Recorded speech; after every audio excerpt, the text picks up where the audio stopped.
Alhamdulillah alladhi hadana lihada wa ma kunna linahtadiya lawla an hadana Allah. Ashhadu an la ilaha illallah wahdahu la sharika lah wa ashhadu anna Muhammadan abduhu wa rasuluh. Allahumma salli wa sallim ala Muhammad wa ala alihi wa ashabihi wa man tabi'ahum bi ihsanin ila yaumiddin, amma ba'd. Ayyuhal mu'minuna ittaqullaha haqqa tuqatihi wa la tamutunna illa wa antum muslimun. Sidang Jumaat yang dikasihi oleh Allah, saya berpesan kepada diri saya dan kepada sidang Jumaat sekalian, supaya sama-sama kita bertakwa kepada Allah Subhanahu wa ta'ala dengan kita menjunjung segala titah perintah Allah serta kita tinggalkan segala larangan Allah. Kerana berjayalah mereka yang bertakwa, dan kita kena cari bekalan. Kerana sebaik-baik bekalan iaitu bertakwa kepada Allah Subhanahu wa ta'ala. Pada khutbah Jumaat yang ringkas ini, saya ingin membawa sidang Jumaat sekalian supaya kita renung satu ayat Allah Subhanahu wa ta'ala berkenaan dengan satu peristiwa yang berlaku ke atas batai tubuh Nabi kita sallallahu alaihi wasallam. Peristiwa yang besar dan peristiwa yang hebat. Ia berlaku dalam sejarah hidup Nabi kita. Allah Ta'ala berfirman, A'udzu billahi minasy syaithanir rajim. Bismillahirrahmanirrahim. Subhanalladzi asra bi'abdihi laylan minal masjidil haram ilal masjidil aqsa alladzi barakna hawlahu linuriyahu min ayatina innahu huwas sami'ul basir. Ia bermaksud Maha Suci Allah yang memperjalankan hambanya yakni Muhammad sallallahu alaihi wasallam pada satu malam daripada Masjidil Haram sehingga ke Masjidil Aqsa yang kami berkati sekelilingnya dengan ayat-ayat kami. Sesungguhnya Allah Ta'ala itu Maha mendengar lagi amat melihat. Adik kakak sidang Jumaat sekalian, apa yang besar yang boleh kita ambil daripada peristiwa Isra' dan Mi'raj ini? Kita bukan nak cerita satu perkara yang menjadi sejarah semata-mata, tapi kita nak mari beroyak benda yang lebih besar daripada sejarah itu, iaitu pengajaran yang boleh kita ambil daripada peristiwa besar ini. Bilakah berlaku peristiwa yang besar ini kepada baginda Nabi sallallahu alaihi wasallam? Ia berlaku ketika mana Nabi sallallahu alaihi wasallam dalam keadaan yang cukup sedih.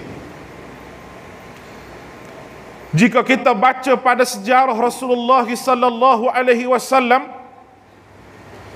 bermula daripada kecil sehinggalah dewasa dan sehingga dilantik menjadi rasul pada usia 40 tahun, dan sehingga duduk di Mekah 13 tahun, duduk di Madinah 10 tahun. Nabi kita Muhammad sallallahu alaihi wasallam banyak bersedih dan banyak berduka jika nak dibandingkan dengan bahagia, kerana dunia ini adalah penjara bagi orang mukmin dan syurga bagi orang kafir. Dunia ini merupakan tempat yang Allah Ta'ala uji. Allah Ta'ala uji dengan kematian orang yang Nabi saya. Siapa dia Nabi saya ni? Isteri Nabi sallallahu alaihi wasallam, Khadijah radhiyallahu anha. Khadijah radhiyallahu anha merupakan isteri yang menjadi isteri Nabi, seorang yang ikhlas menolong Nabi dan orang yang habis segala hartanya untuk dakwah kepada la ilaha illallah Muhammadur Rasulullah. Sehingga Nabi duduk dengan Aisyah, dah pun Nabi masih sebut nama Khadijah, sehingga cemburu Aisyah kepada Khadijah. Orang yang sentiasa bersama dengan Nabi, orang yang sokong Nabi, orang yang habis harta, yang asalnya bangsawan yang hebat, orang yang ada harta yang banyak. Seorang perempuan yang amat digeruni daripada sudut hartanya, kedudukannya di bumi Mekah. Tapi tinggal selas pinggir. Bukan kerana Nabi SAW ambil harta dia, tetapi dia membantu tugas Nabi SAW untuk berdakwah kepada orang Mekah, baik daripada sudut beri hartanya, baik daripada sudut beri infaknya, dan segala benda bentuk program yang Nabi buat untuk mengajak manusia kepada kalimat tauhid, iaitu la ilaha illallah Muhammadur Rasulullah. Itu Khadijah. Allah Ta'ala ambil pula orang yang Nabi saya juga, teramat juga Nabi saya, tapi mati dalam keadaan kufur pada Allah Ta'ala. Itu pak saudara Nabi Abu Talib, yang tidak pernah buat jahat kepada Nabi selepas kematian Abdul Muttalib. Datuk Nabi SAW, Abu Talib ambil tugas pera Nabi, makan ke Nabi, sedia tempat tinggal kepada Nabi. Nabi cukup sayang kepada dia, sehingga akhir usia Abu Talib ini, Nabi suruh dia mengucap la ilaha illallah, tapi dia tidak mahu mengucap kalimah ini, sehingga mati dalam keadaan kufur. Gitulah kisah Abu Talib. Ya, cukup Nabi SAW ni berasa amat-amat hibah. Di tahun itulah Allah Ta'ala menjemput Nabi SAW untuk bertemu dengan Allah pada malam Isra' dan Mi'raj. Pengajaran yang pertama di sini nak ayat beri kepada kita daripada kisah kesedihan Nabi ini, iaitu apabila manusia dilanda dengan masalah, dilanda dengan derita duk mari dalam hati ni, masalah duk mari dalam hati ni, serabut mari dalam hati, kesedihan yang mari dalam hati, kita diminta supaya balik kepada Allah Subhanahu wa Ta'ala. Kerana setiap masalah yang manusia alami dan manusia hadap merupakan perkara yang datang daripada Allah Subhanahu wa Ta'ala. Belum daripada Nabi hijrah pun Nabi sedih juga. Belum daripada Nabi hijrah ke Madinah, Nabi ditekan, disiksa dengan begitu hebat. Sama dengan Nabi sebelum daripada Isra' Mi'raj, Nabi sedih dengan peristiwa yang berlaku, yang Tuhan ambil dua orang hak Nabi saya. Seorang yang beriman, isteri Nabi, seorang yang kufur hak Nabi saya, tapi matilah keadaan kufur. Sehingga Allah Ta'ala kata, innaka la tahdi man ahbabta, Muhammad, kamu tidak boleh beri hidayah hatta kepada orang musaya, walakinna Allah yahdi man yasha, tetapi Allah boleh beri hidayah pada siapa dia saya. Allah Ta'ala boleh beri hidayah pada siapa dia nak. Adik kakak sekalian, apabila Nabi berhijrah, sebelum pada hijrah, Nabi duduk serabut juga, Nabi duduk gelisah, Nabi duduk oleh hati, duduk mikir macam-macam. Musuh lagi duk tekan Nabi. Allah Ta'ala suruh gapo Nabi? Aqimis salah liduluki syams ila ghasaqil laili wa qur'an al-fajr innal qur'an al-fajr kana mashhuda wa min al-laili fatahajjat bihi nafilatan laka asa an yab'athaka rabbuka maqaman mahmuda وقل ربي أدخلني مدخل صدق وأخرجني مخرج صدق واجعل لي من لدنك سلطانا نصيرا. Ayat ni turun masa Nabi duduk gelisah, Nabi duduk sedih. Aqimis salah, semaya Muhammad, duluki syams ila ghasaqil lail, daripada gelicir matahari waktu zuhur sampailah waktu isya', wa Qur'an al-fajr, Quran pada waktu subuh. Subuh tu khas untuk baca Quran yang banyak dan baca Quran yang panjang, sama ada sebelum maya subuh, sama ada dalam maya subuh ataupun lepas maya subuh, kena hidup pagi-pagi dengan Quran. Innal Qur'an al-fajr kana mashhuda, sesungguhnya Al-Quran pada waktu subuh itu disaksikan oleh para malaikat ketika kamu membacanya.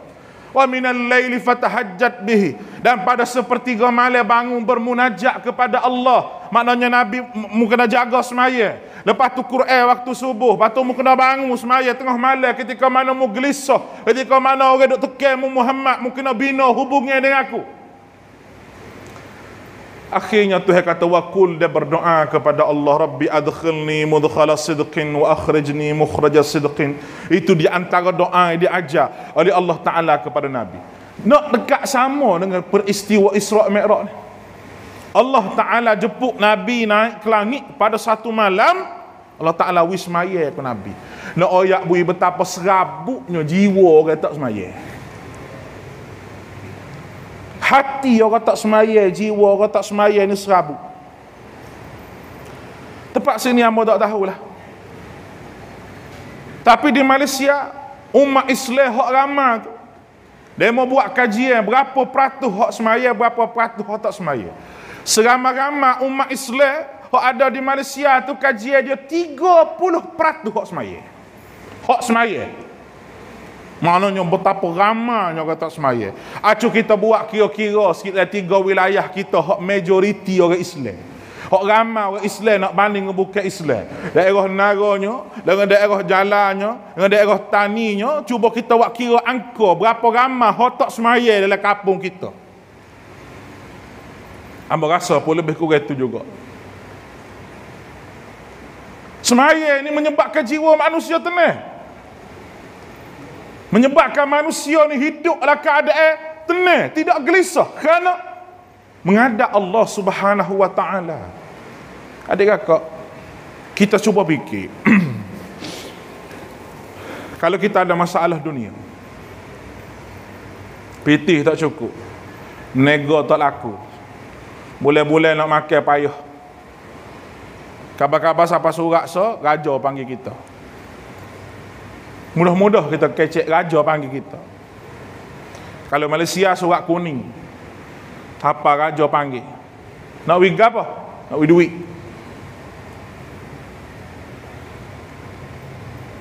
Bahasa mana kita?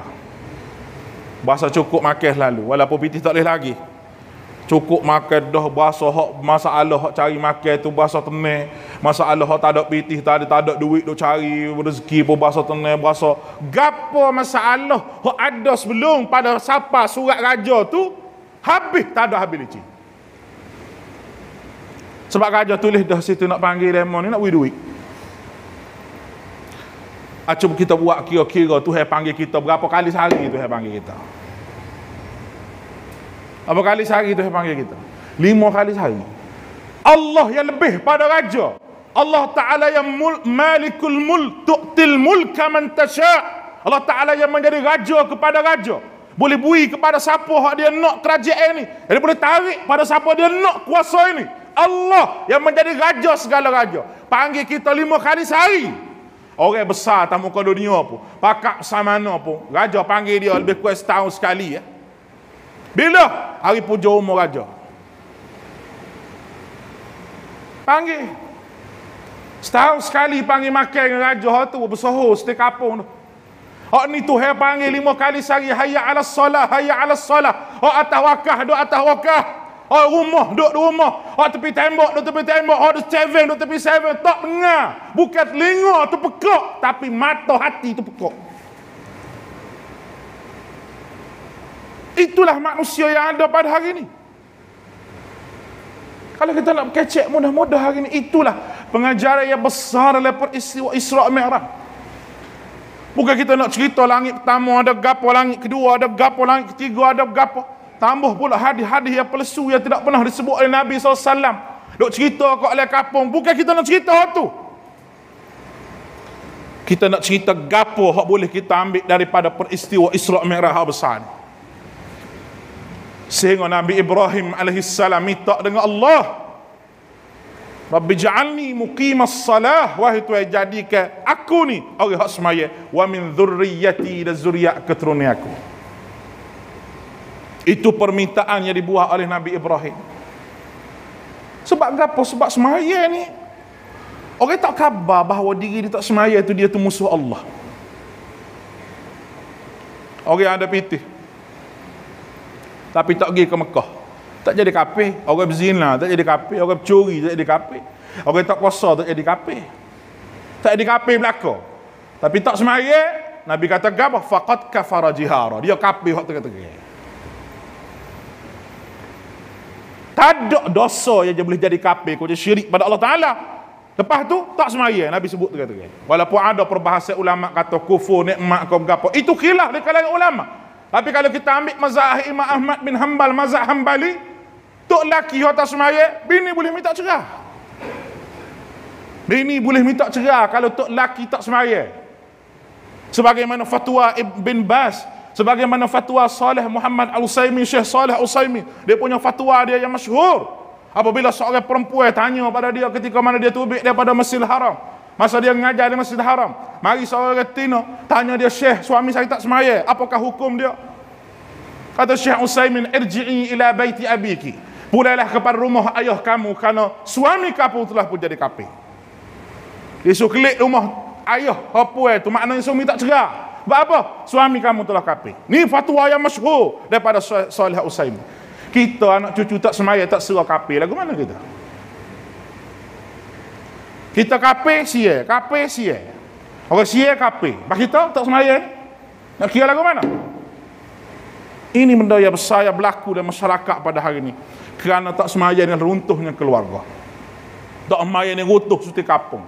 Tak semaya dengan runtuhnya persahabatan. Kerana apa? Kerana tak semaya. La ilaha illallah. Bila manusia tak sedar bahawa ini merupakan suruhan Allah yang Nabi terima sendiri dengan Allah Ta'ala pada malam Isra' dan Mi'raj. Nabi sendiri diterima dengan Allah Subhanahu wa Ta'ala pada malam Isra' dan Mi'raj. Kalau kita fikir sekali gapo Nabi buat ni, Masya Allah. Allah Ta'ala jemput Nabi dengan kehebatan Allah Ta'ala, mendaiki kenderaan yang begitu hebat. Satu malam. Dan benda ni menguji akidah. Akidah ada pada orang beriman pada ketika itu, menguji akidah. Namun semua orang beriman pada ketika itu, adik kakak sekalian, menerima benda tersebut. Hatta Sayyidina Abu Bakar tak dengar daripada mulut Nabi, dengar pada orang lain. Dengar daripada siapa? Abu Jahal mari royak ke dia. Hidup menyakul oleh kebun dia. Abu Jahal kata, mu tak dengar lagi Abu Bakar, Muhammad dia kata apa? Dia kata dia naik ke langit jumpa Tuhan dia. Pergi semalam tak ada subuh klik rumah semula. Mu percaya ke tak? Baka kata kalau Muhammad cerita, kalau benda hak mu cerita tu keluar tubik daripada mulut Muhammad, kalau Muhammad cerita lebih pada tu aku percaya. Ini Abu Bakar As-Siddiq. Allahu Akbar. Tak ada orang iman supaya Abu Bakar ni. Tak ada lah sahabat sejati molek supaya Abu Bakar. Tak ada. Dia nak duduk dengan Nabi SAW tak boleh juga. Sebab dia ada nego dia. Dia bini dua orang. Kadang-kadang dia kelik rumah bini muda, dia kelik rumah orang ni. Dia kelik rumah sana, mari rumah sini. Dia dengan Nabi. Tapi perasaan dia dengan Nabi itu, Masya Allah, cukup-cukup dia sayang ke Nabi lebih pada segala-gala. Tengok anak dia siapa? Anak dia Aisyah radhiyallahu anha wa yabju. Orang yang cerdik, Aisyah ni orang cerdik. Isteri Nabi ni, mak kepada kita semua, ummahatil mu'minin kita. Ummul mu'minin kita ni Aisyah radhiyallahu anha orang cerdik. Lagu mana puak-puak Syiah boleh kafir ke Aisyah, boleh Syiah kafir ke Abu Bakar? Lepas tu kita kata Syiah ni ia bukan mazhab, ia agama dah ajar sesak yang baru. Ia bukan mazhab. Salah besar kalau orang kata Syiah ni mazhab. Ha ni ada buat kucar ni. Seluruh dunia dia buat kucar. Dia masuk di Iraq habis punah jana. Dia masuk di Suriah habis gutuh habis. Dia masuk di Yaman habis Sana'a tu boleh ke dia habis gutuh kata habis. Mana jadi tempat Syiah akan berlaku permusuhan dan pertumpahan darah. Hatta tempat kita sendiri pun kalau ada. Kalau ada tempat kita sendiri pun, dia wis senjata sama sendiri, boleh perang sama sendiri, boleh balas sama sendiri. Nak masuk rupa Syiah orang tak terima, dia masuk rupa lagu lain. Rupa nak suruh sayang ke Nabi dengan cara yang tak betul. Kita sayang ke Nabi, amal sunnah Nabi, ngaji hadis, dia sayang ke Nabi duk gendal dalam masjid. Ni puak ni. Sebab tu benda-benda lagu ni menguji akidah kita di akhir zaman. Peristiwa Isra' Mi'raj pengajaran yang keduanya, dia uji akidah kita ni, akidah kita, pegangan kita dengan Allah Subhanahu wa taala. Oh, kalau kira logik akal nak naik ke langit gapo semua tu, kalau sebuah kerajaan nak atas orang naik ke bulan, tak sampai ke langit lagi pun muka tak ada orang boleh sampai ke langit, baru naik ke bulan baru. Malaysia atas orang naik ke bulan baru-baru ni habis berapa juta? Habis 90 juta Malaysia. Sore, bukan kapal Malaysia, gitu pe kapal Rusia. Gitu pe kapal we naik lah ke atas tu. Tapi nak buat persediaan dia, cara semaya datang tu, cara makan berapa semua sekali nak hidup dalam keadaan hanya 2 minggu pun tak sampai. Berapa? Habis 90 juta Malaysia. Kalau kira Allah Ta'ala wak naik Nabi tu, siapa langit ketujuh, tak ada manusia boleh naik. Betapa hebatnya kuasa Allah Subhanahu wa taala. Kita tak percaya lagu mana, moga Allah Taala royak lagu Quran. Ayat yang kita baca tadi, Allah Taala yang memperjalankan hamba-Nya yakni Muhammad. Pengajaran yang kedua, masalah akidah. Yang ketiganya, adik kakak, pengajaran yang ketiga, nak royak bui kepada kita semua berkenaan dengan akhirat dan gapo siksa yang Nabi tengok. Nabi kelih belaka dah akhirat tu lagu mana. Syurga tempat kita nak duduk orang mukmin ni lagu mana. Neraka tempat orang kafir hidup lagu mana, orang hak berdosa hidup lagu mana. Nabi kelih royak so pada kita. Semua Nabi royak tu bagi betul. Sebab Nabi gidah situ. Kita tak pergi lagi akhirat. Tak masuk lagi dalam kubur. Tak tengok lagi neraka. Tapi gambaran neraka, gambaran syurga tu Tuhan sebutin dalam Al-Quran. Tapi hati manusia ni mati. Hati manusia ni tak pakar. Hati manusia ni punah. Sebab dia tak ada ambil pengajaran daripada ayat siksa neraka, ayat nikmat syurga dalam Quran. Dia tak berasa apa. Allahu Allah. Lagu mana kita nak hidup bersama dengan Nabi kita sallallahu alaihi wasallam di akhirat nanti, hak kita rasa sayang kita ke Nabi kita. Tak ada dah dia kakak orang hak patut kita letak depan dalam kehidupan kita ini sebagai abdi, sebagai hamba Tuhan, hak Tuhan kasih kecuali Nabi kita sallallahu alaihi wasallam.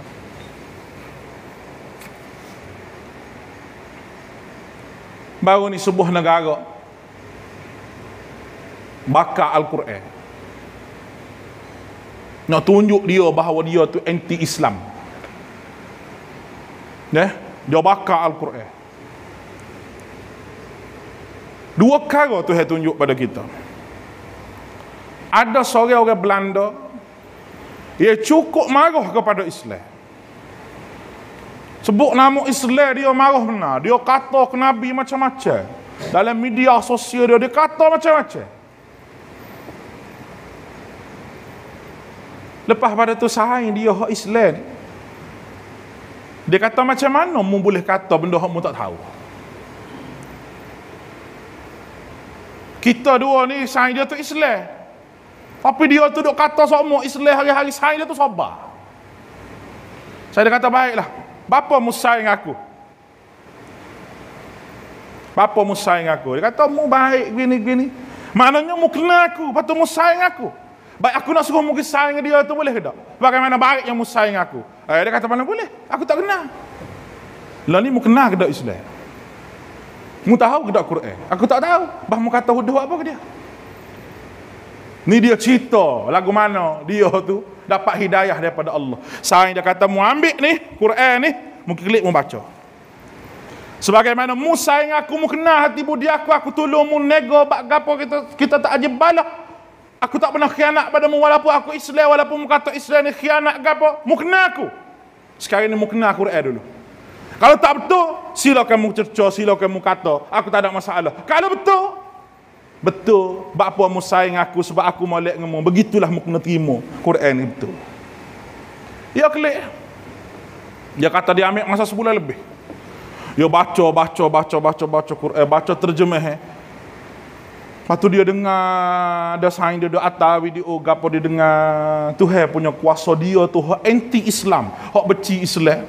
Lah sekali masuk Islam. Masuk Islam. Gi ngosain baik ini di Mekah pertama kali. Hak dia kata batu setan, hak dia kata batu macam-macam, dia kata di Mekah tu beralau umat Islam, dia kata macam-macam.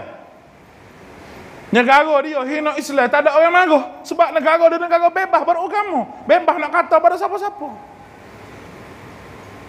Dia cukup bersyukur, dia kata. Mula-mula dia anti Islam. Ada ke tak orang tu zaman Nabi? Bapa tak ada. Allah lawa Islam Al-Amru bin Al-As. Amru bin Al-As yang menjadi gubernur negara Mesir di zaman Umar bin Khattab. Yang mana ketika nak mati dia paling muka dia ke dinding. Dia teriak habis-habis. Anak dia Abdullah bin Amr bin Al-As tanya ayah dia, kenapa ayah? Dia teriak nak mati dia apa? Ayah sahabat Nabi. Ayah ni orang baik. Ayah ni orang molek. Mudah-mudahan ayah ni Tuhan terima amal yang masuk surga. Dia kata aku nangis kerana beberapa perkara. Yang pertama aku ingat zaman aku jahiliah mula. Akulah pala nak lawan Muhammad sallallahu alaihi wasallam. Rasulullah ni aku pala nak lawan. Aku bawa pedang dah nak katak kepala Nabi. Nak kita takir Nabi. Aku pernah berniat untuk bunuh Nabi sallallahu alaihi wasallam. Wahai anakku, kalau aku mati masa tu aku nak buat apa? Dia kata. Aku teriak kerana aku bersyukur Allah Ta'ala pilih aku Islam. Dan apabila yang keduanya aku teriak bapa, aku teringat ke Nabi sallallahu alaihi wasallam. Dia kata Allah, dia teringat ke Nabi. Bapa teringat ke Nabi. Masa aku masuk Islam ni tak ada orang yang sambut aku dengan meriah kecuali Nabi sallallahu alaihi wasallam. Nabi suka sangat ketika mana aku masuk Islam. Hampir dia kata, aku tidak boleh angkat kepala aku melihat muka Nabi SAW. Apa? Kerana aku terlalu malu kepada baginda Nabi SAW. Saya dia ke Nabi. Yang ketiga, sebab apa aku menangis? Dia kata, hari ini aku gubernur negara Mesir. Aku takut berdiri depan rakyat saya. Seorang kata, ya Allah, aku lapar. Aku tak boleh makan. Ketika Amr bin Al-As menjadi gubernur, lagu mana aku nak bawa jumpa dengan Tuhan saya? Dia pegang tangan dia dua-dua. Dia kata, ya Allah, tidak ada apa yang aku bawa bertemu denganmu kecuali la ilaha illallah Muhammadur Rasulullah. Mati dia, tangan duk genggam lagu ni. Kata anaknya Al-Amr bin Al-As, ketika aku mandi ke ayah aku buka tangan semula. Tiba-tiba tangan itu genggam kembali kalimat tauhid, la ilaha illallah Muhammadur Rasulullah. Nabi kata, siapa yang mati dalam keadaan la ilaha illallah Muhammadur Rasulullah, dakhalal jannah, masuk syurga. Pala hak nak lawan Islam, Tuhan buka masuk Islam. Abu Sufyan terlibat berapa kali perang lawan Nabi, malah menjadi ketua kepada perang Ahzab, ketua musyrikin masa perang Ahzab, masuk Islam molek-molek. Abu Jahal mati kafir, tapi anak dia Ikrimah duduk bersama Nabi sallallahu alaihi wasallam. Abdullah bin Ubay bapa munafik, tapi anak dia nama Abdullah menjadi sahabat Nabi sallallahu alaihi wasallam. Itulah pilihan hidayah yang begitu mahal di sisi Allah Subhanahu wa taala. Allah Ta'ala boleh beri hidayah kepada siapa yang dia nak. Allah Ta'ala boleh sesatkan kepada siapa yang dia nak. Sidang Jumaat sekalian, jangan kita jadi orang yang disesatkan oleh Allah Subhanahu wa Ta'ala apabila hidayah itu datang kepada kita. Sebenarnya Tuhan nak selamat kita daripada surga. Tuhan beri kita berbagai masalah untuk balik kepada dia. Tuhan beri kepada kita macam-macam ujian untuk kita sedar bahawa kita ni hamba Allah Subhanahu wa Ta'ala. Dan hamba Allah Ta'ala itu begitu disayangi oleh Allah. Sebab Allah Ta'ala sebut dalam Isra' Mi'raj ni bi'abdih, dengan hambanya. Apakah hamba tu disebut dengan perkataan yang baik dalam Quran? Ya, hamba semua perkataan baik belaka. Lagu mana Tuhan sebut perkataan ibad pada ayat wa ibadur rahmanil ladzina yamshuna fil ardi hauna. Tuhan sebut pula fabashshir ibad, beri berita gembira kepada hamba-Ku alladzina yattabi'unal qaul wa yattabi'una ahsanah. Dia kata benda baik dan mengikuti perkara-perkara yang baik.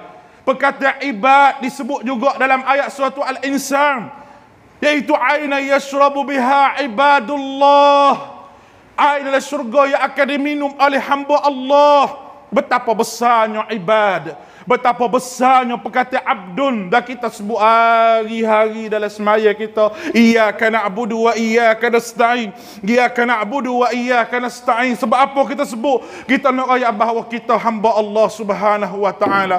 Allah Ta'ala tidak pernah lupa walaupun sesaat kepada manusia. Allah Ta'ala bui gapo hak manusia nak. Dan Allah Ta'ala minta supaya manusia balik kepada dia dalam keadaan bersih hatinya, dalam keadaan tidak ada dosa, supaya mudah Tuhan nak masuk kita semua dalam surga bersama dengan Nabi kita Muhammad sallallahu alaihi wasallam. Sidang Jumaat yang dikasihi oleh Allah, gapo lagi hak kita nak? Gapo lagi hak kita cari malaikat tidak mardatillah? Gapo lagi hak kita nak malaikat kita tidak cari keampunan daripada Allah Subhanahu wa taala? Gapo lagi yang Allah Taala bui ke atas muka dunia ni sampai kita berasa bahawa tak cukup segala-galanya sedekah Tuhan bui kepada kita benda yang baik. Kenapa kita tidak resah, kita tak cukup amalan di akhirat, tapi kita rasa resah apabila kita tidak cukup dunia menjadi keperluan kita? Kenapa manusia tidak bina akhiratnya lebih daripada dunia yang dia bina? Kenapa manusia tak rasa rugi apabila tidak bertemu dengan Allah 5 waktu, tapi manusia rasa rugi bila terlepas nak mesyuarat ha nak bina bangunan, kau nak mesyuarat ha projek, nak mesyuarat ha masuk duit. Apa manusia rugi kalau terlepas dengan benda-benda tu? Kerana hati kita dibalut oleh dunia nak banding dengan akhirat. Tapi Allah Ta'ala sebut wa mal hayatid dunya illa la'ibun walah. Dan tidaklah dunia itu Tuhan kata la'ibun, bagai mainan dan bagai senda gurau semata-mata, benda hak mainan sahaja, benda hak gurau sahaja, benda yang tidak ada nilai 1 sen pun di sisi Allah Subhanahu wa taala. Akhirnya sidang Jumaat semua, kita baliklah kepada Allah dengan sebetul-betulnya, ikhlaskan niat kita menjadi hamba Allah Subhanahu wa taala. Allah Taala kita minta Tuhan bui kepada kita menjadi orang yang ikhlas untuk menegakkan agama Allah dan sunnah Nabi sallallahu alaihi wasallam. Kita minta Tuhan bui kepada kita keikhlasan dalam menjalankan dakwah ini, keikhlasan menjadi suami, keikhlasan menjadi isteri, keikhlasan menjadi anak-anak, keikhlasan menjaga agama ini. Mudah-mudahan iblis dan syaitan tidak masuklah jiwa kita sebab kita menjadi hamba yang ikhlas. Barakallahu li wa lakum fil Qur'an was sunnah wa nafa'ana wa iyyakum bil ayati wal hikmah. Aqulu qawli hadha wa astaghfirullah al azim li wa lakum wa ya fawzal mustaghfirin wa ya najatat taibin.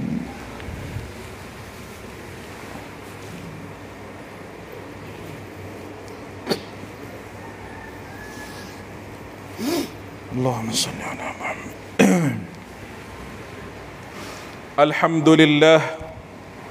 Alhamdulillah wa kafa wassalati wassalamu ala habibina al-Mustafa.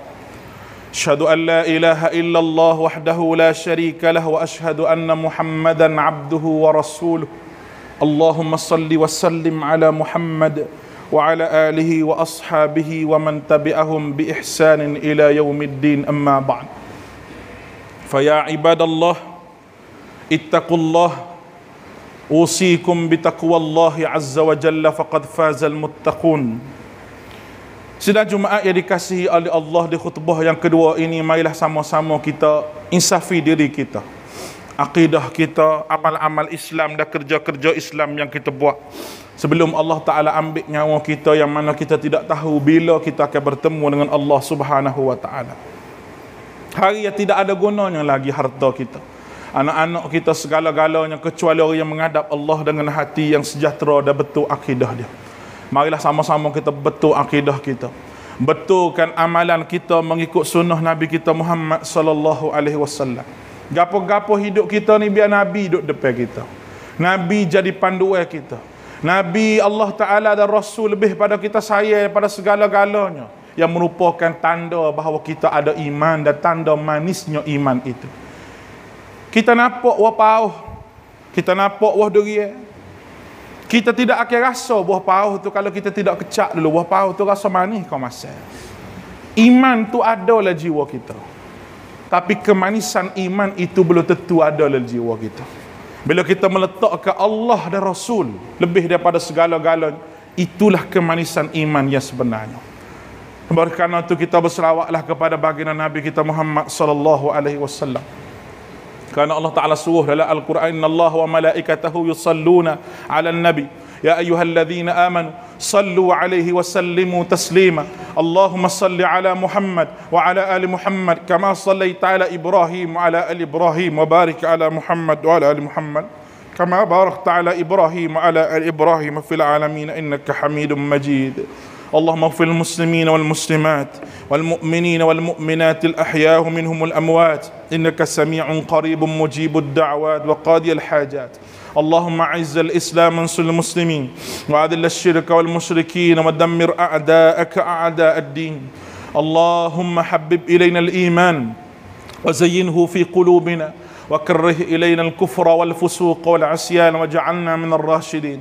اللهم إنا نسألك حبك وحب من يحبك وعمل يقربنا إلى حبك يا رب العالمين. Ya Allah, ya Tuhan kami, jadikanlah kami semua ni ya Allah umat Nabi Muhammad sallallahu alaihi wasallam yang nak kepada sunnahnya, nak mengaji sunnahnya, nak tahu sunnahnya, nak pegang sunnahnya, dan kami akan gigit sunnah ini gerham kami sekuat-kuatnya di akhir zaman. Ya Allah, Tuhan kami, jauhkanlah kami daripada fitnah dunia, fitnah azab kubur, fitnah akhirat, fitnah di alam ruh kami. Dan jauhlah kami daripada fitnah kehidupan dan fitnah kematian serta fitnah dajjal di akhir zaman. Ya Allah, ya Tuhan kami, selamatkanlah kampung kami daripada bala bencana. Ya Allah, murahkan rezeki di kampung kami. Ya Allah, jadikan orang kampung kami ini orang yang terikat hati dengan masjid, pemuda-pemuda hak selalu mari masjid, anak-anak yang soleh, anak-anak yang solehah, isteri yang salihah yang menenangkan jiwa-jiwa kami. Ya Allah, ya Tuhan kami minta kepadamu ya Allah supaya kami dapat bersama dengan Nabi kami Muhammad sallallahu alaihi wasallam di Al-Firdausil A'la, di surga hak paling tinggi sekali. Ya Allah, dapat berjiran dengan Nabi kami Muhammad sallallahu alaihi wasallam. Kami tak boleh nak tengok muka Nabi kami ya Allah, tak pernah bersalam dengan Nabi kami, tak pernah peluk Nabi kami, tak pernah cium Nabi kami, tapi hati kami ini meletakkan Nabi kami lebih daripada segala-galanya dunia dan segala-galanya, hatta ibu bapa kami. Ya Allah, ya Tuhan kami, jadikanlah kami ini ya Allah boleh meminum telaga Kausar Nabi kami di hari akhirat nanti. Ya Allah, ya Nabi kami sendiri yang menyuapkannya kedua tapak tangannya dengan kedua tapak tangannya kerana mulut kami, kerana kami minum telaga tersebut di akhirat nanti kami tidak akan dahaga selama-lamanya. Ya Allah, ya Tuhan kami, hapuskanlah kesilapan kami, hapuskanlah kesalahan kami, padamkanlah segala bala bencana yang kami buat yang boleh menjadi kami ini masuk neraka-Mu ya Allah. Dan kami tidak dapat tanggung azab neraka-Mu. Jauhkanlah azab neraka sejauh-jauhnya ya Allah daripada kami. Azab jahannam yang mengerikan kami, yang boleh kami jadi takut dengan neraka ni ya Allah. Ya Allah, ya Tuhan kami, jangan api neraka setitik pun setuh kami ya Allah, kerana kami tidak boleh nak tanggung azab api neraka. Bukan kata api neraka Tuhan, api dunia pun kami tidak boleh tanggung, apatah lagi api yang besar di neraka. Wahai Tuhan, ampunlah dosa kami, rahmatilah kami, berkatilah kehidupan kami, jadikanlah kami orang yang selalu untuk menjadi hamba-Mu yang baik dan menjadi hamba-Mu yang saleh, yang manfaat kepada masyarakat, manfaat pada keluarga dan negara kami. Rabbana atina fid dunya hasanah wa fil akhirati hasanah wa qina adzabannar. Ibadallah, إن الله يأمر بالعدل والإحسان وإيتاء ذي القربى وينهى عن الفحشاء والمنكر والبغي يعظكم لعلكم تذكرون فاذكروا الله على آلائه واشكروا على نعمائه ولذكر الله أكبر والله يعلم ما تصنعون.